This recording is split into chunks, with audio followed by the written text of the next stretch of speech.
Terus absen karena alasan kesehatan, hari ini istri Verdi Sambo yang juga sudah ditetapkan sebagai tersangka, Putri Chandrawati, akan diperiksa oleh Barreskrim Polri. Putri diperiksa untuk mengetahui apa motif pembunuhan Brigadir Yosua. Kuasa hukum Putri, Arman Hanis, mengkonfirmasi kliennya akan datang dalam pemanggilan hari ini. Melalui pesan singkat kepada Kompas TV, Arman Hanis menyebut, ya, selamat sore, insya Allah akan hadir. Kadif Humas Polri Irjen Dedi Prasetyo mengatakan polisi akan mempercepat penyelesaian berkas perkara Putri Chandrawati seperti yang diperintahkan Kapolri untuk bisa segera dilimpahkan ke kejaksaan. Itu juga besok memintain keterangan Ibu PJ dalam kapasitas sebagai tersangka. Itu juga perintah Bapak Kapolri harus cepat berkasnya untuk segera dilimpahkan ke Polri. Kemudian satu lagi tim sidik dari Direktorat Cyber Barreskrim itu menangani kasus atau pidana obstruction of justice. Itu juga harus dipercepat prosesnya. Publik pun menanti apa sebenarnya motif pembunuhan Brigadir Yosua. Lembaga Survei Indikator Politik Indonesia menggelar survei kepada sejumlah responden mengenai motif pembunuhan Brigadir Yosua. Dalam survei yang dilakukan pada 11-17 Agustus 2022, sebanyak 10% mengatakan bahwa Brigadir Yosua tewas karena didapati lakukan pengancaman dan pelecehan seksual terhadap istri Verdi Sambo. Sebanyak 81,8% percaya jika Brigadir Yosua sengaja dibunuh karena alasan tertentu, dan tidak tahu atau tidak jawab sebanyak 8,2%. Sebelumnya, keluarga Brigadir Yosua juga meminta mantan Kadif Propam Polri Irjen Verdi Sambo dipecat dari institusi Polri. Keluarga Yosua meminta Verdi Sambo dipecat dari kepolisian atas pembunuhan berencana dan menghalangi proses penyidikan. Keluarga juga meminta agar hukuman yang seadil-adilnya ditetapkan kepada Verdi Sambo. Sudah sewajarnya dari awal dia dipecat karena dia melakukan pembunuhan. Seorang pemimpin itu kan tidak boleh kena pidana. Dia ini kan sudah melakukan kejahatan, merencanakan kejahatan ya, merancang semuanya dan menghalang-halangi penyelidikan. Harusnya dari awal dia sudah harus dipecat. Kalau kepada keluarga kami dia kan tidak ada minta maaf ya. Kami tidak masalah dia tidak minta maaf. Yang penting hukuman yang seadil-adilnya ditetapkan kepada Verdi Sambo. Selain Putri Chandrawati, Irjen Verdi Sambo juga akan menjalani tes kesehatan pada hari ini. Tim Liputan, Kompas TV.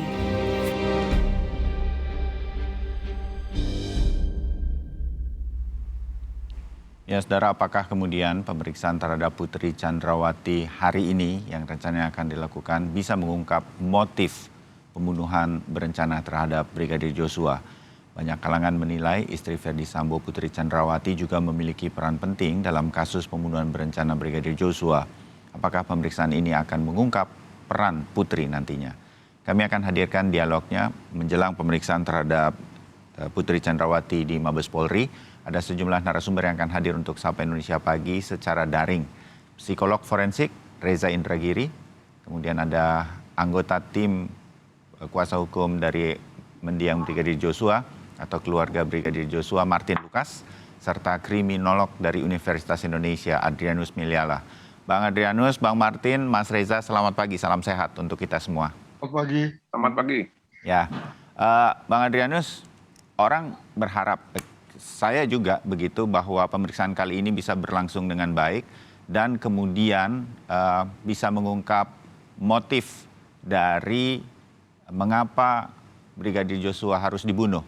Ini harusnya bisa terjawab pada pemeriksaan kali ini, Bang Adrianus. Ya, kalau mendengarkan apa yang dikatakan oleh Bapak Kapolri kemarin pada waktu RDP dengan Komisi 3, ya, maka ada dua motif kuat. Pertama adalah pelecehan seksual dan perselingkuhan, dan tidak ada yang lain. Nah, ya, maka tentang pelecehan seksual sudah di-drop oleh kepolisian, maka tinggal perselingkuhan. Nah, kelihatannya itu yang nanti akan dikejar oleh kepolisian dalam rangka sampai pada kesimpulan mengenai itu yang menjadi motifnya. Itu yang pertama. Yang kedua adalah bahwa jangan lupa bahwa selama ini secara tidak resmi, secara informal itu Bu Putri itu sudah berkali-kali diwawancara oleh LPSK, oleh Komnas HAM, oleh psikolog, ya teman-teman kita juga tuh Mas Reza, gitu ya. ya. Ada kemungkinan yang bersangkutan sudah belajar, sudah bias dia, ya. Dengan kata lain sudah bisa make up story. Nah, moga-moga dalam satu wawancara yang prosesnya seperti yang akan dihadapi nanti, di mana kalau dia berbohong itu lalu akan ada konsekuensinya, maka moga-moga dia tidak berbohong, ya, sehingga kemudian lalu harapan dari Pak Kadif Humas akan terjadi, yakni yang bersangkutan segera bisa diberkas dan segera bisa maju ke JPU. Demikian, Mas. Ya, jadi status tersangka Ibu PC itu akan sangat mempengaruhi pemeriksaan hari ini karena apa yang dikatakan sedemikian rupa.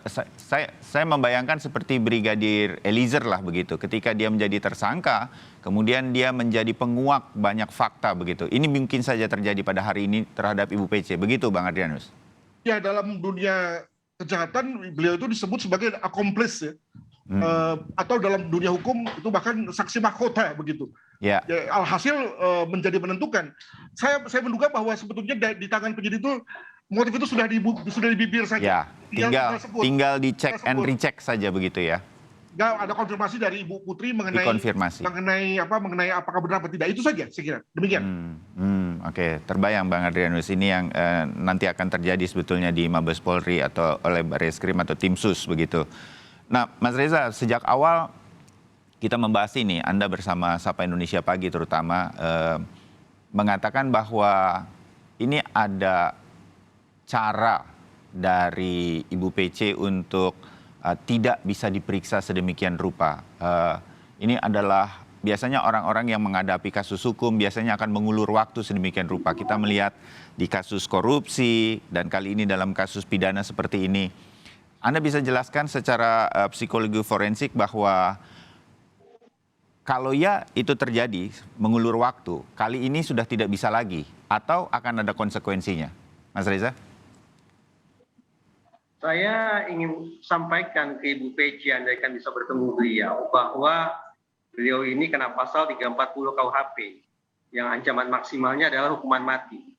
Jadi pertimbangan strategis beliau tidak realistis apabila ditujukan untuk lolos dari jerat hukum. Bebas murni tidak mungkin.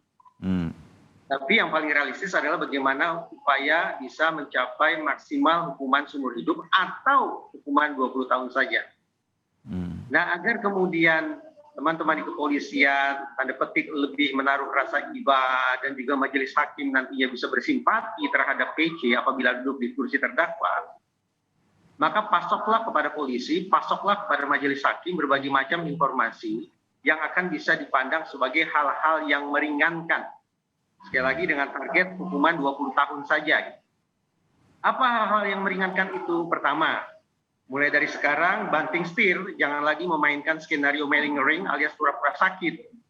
Tapi jujurlah kepada para penegak hukum, kepada polisi dan hakim, bahwa pura-pura sakit itu tak lain tak bukan adalah misalnya dalam rangka melindungi suami. Walaupun suami bersalah, tapi sebagai seorang istri tetap ada dorongan manusiawi untuk melindungi suaminya. Itu kejujuran pertama.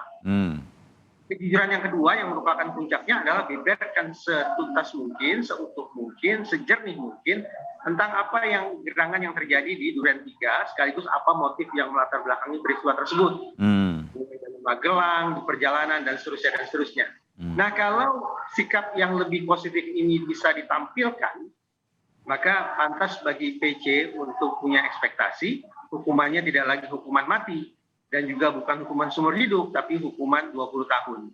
Toh nanti juga dengan hukuman 20 tahun, mudah-mudahan masih bisa mengasuh anak kembali dan seterusnya. Terbayang. Mas Reza, kalau melihat bahwa mungkin kita baru melihat satu kali begitu ya, Ibu PC ketika akan menjenguk FS di Mako Brimob waktu itu, hanya itu penampilannya dan kemudian muncul ketika itu dan menyampaikan sesuatu kepada publik melalui media. Anda melihat bahwa saya bukan psikolog begitu, tapi itu memang mengalami tekanan dan segala sesuatu yang kemudian membuat dia tidak bisa diperiksa. Berbagai institusi kan sempat memeriksa, tidak hanya kepolisian begitu. LPSK mungkin beberapa kali sudah mencoba bertemu seperti Bang Adrianus katakan. Apakah itu adalah ciri orang yang memang mengalami tekanan begitu, sehingga kemudian sulit untuk menyampaikan sesuatu keterangan mengenai peristiwa ini? Menurut Anda, Mas Reza? Urutan berpikirnya adalah pertama, dipastikan terlebih dahulu yang bersangkutan ini betul-betul mengalami guncangan jiwa atau tidak, mengalami stres akut atau tidak, mengalami trauma atau tidak, atau istilah-istilah lainnya. Kalau kemudian jawabannya adalah iya, bahwa yang bersangkutan mengalami trauma atau sejenisnya, Maka pertanyaan kedua adalah apa gerangan yang menyebabkan trauma itu? Saya tidak akan a priori langsung mengatakan, oh ini pasti terkait dengan pelecehan seksual. Tidak. Kenapa? Karena rangkaian peristiwa di Duren 3 saja itu sudah memunculkan sekian banyak peristiwa yang efeknya traumatis. Ya. Ada penembakan di depan mata, barangkali juga ada tindakan pemukulan atau penganiayaan sebelum dilakukan penembakan. Adanya suara-suara keras dengan narasi-narasi yang ekstrim. Bagi masyarakat awam, rangkaian peristiwa itu pun sudah cukup untuk memunculkan perasaan terguncang. Jadi sekali lagi pertanyaan kedua adalah dipastikan ini kalau memang PC mengalami guncangan, penyebab guncangannya apa? Itu yang kedua. Dan yang ketiga, kalau ternyata yang bersangkutan ternyata memang mengalami guncangan, maka sudah sepatutnya diberikan kesempatan kepada PC untuk berobat, untuk beristirahat, agar suatu saat nanti pulih dia bisa mempertanggungjawabkan perbuatannya secara pidana. Tapi sebaliknya, kalau ternyata gangguan atau tekanan jiwa itu ternyata hanya fabrikasi, hanya malingering, hanya kepura-puraan, tapi pada saat yang sama yang bersangkutan cukup sadar, cukup waras, dan cukup kompeten untuk berproses hukum, maka langsung saja. Tidak perlu diberikan waktu jeda, waktu istirahat dan sejenisnya, tapi langsungkan saja proses hukum. Oke, Mas Reza, dari proses yang selama ini terjadi dan kemudian tampilnya Ibu PC waktu itu di Makobrimob, saya lupa beberapa waktu yang lalu, semua juga mengetahui. Menurut Anda ini kepura-puraan? Beliau hadir di situ dengan posisi atau dengan klaim sebagai korban. Ya. Tapi kemunculan dan perkataan beliau sungguh-sungguh bertolak belakang dengan mindset sebagai korban. Apa pasal? Begini, yuk kita buka Undang-Undang Tindak Pidana Kekerasan Seksual. Di dalam undang-undang itu ada sekian pasal yang bunyinya bahwa identitas korban wajib dirahasiakan. Jadi kalau beliau korban, kalau para pendampingnya, penasihat hukumkah, dokterkah, psikologkah, psikiaterkah betul-betul memandang PC sebagai korban, maka mereka tahu pasti bahwa identitas PC harus dirahasiakan. Tapi alih-alih dirahasiakan, PC justru ditampilkan di depan publik. Dan silakan kita kembali. Perkataan awal yang disampaikan oleh PC adalah memperkenalkan dirinya. Dia sebut namanya. Secara tidak langsung, PC ingin mengatakan bahwa saya tidak punya mindset sebagai korban. Karena saya memperkenalkan diri. Kenapa saya tidak punya mindset sebagai korban? Ya karena yang bersangkutan bukan korban. Itu pertama. Yang kedua, ayo kita cek hasil studi sekian banyak riset tentang korban-korban kekerasan seksual. Semuanya umumlah kita bisa pahami. Mengalami tekanan, mengalami guncangan hebat seperti yang tadi saya paparkan. Sekarang jadi pertanyaan, kenapa orang yang disebut-sebut mengalami kekerasan seksual dan diasumsikan juga mengalami guncangan justru ditampilkan di situ? Ini secara tidak langsung, lagi-lagi PC maupun orang-orang yang berada di sekelilingnya sesungguhnya tidak memiliki mindset bahwa PC adalah seorang korban. Kenapa tidak punya mindset sebagai korban? Ya karena yang bersangkutan bukan korban. Jadi kemunculan dengan mengharapkan belas iba, dengan kesan bahwa yang bersangkutan tidak dalam kondisi prima, tetap saya pandang sebagai kemungkinan yang bersangkutan sedang mempraktikkan pura-pura sakit atau malingering. Pada aspek itulah menurut saya semestinya teman-teman di kepolisian tegas saja. Kalau ini malingering, lanjutkan saja proses hukum. Dari sisi itu Anda kemudian mengatakan ada kemungkinan ini kepura-puraan tadi begitu. Saya beralih ke Bang Martin. Bang Martin, kalau berkaitan dengan Ferdy Sambo kemarin, pihak keluarga sudah menyampaikan apa yang mereka harapkan dari peristiwa terbunuhnya mendiang Joshua begitu terhadap Ferdy Sambo.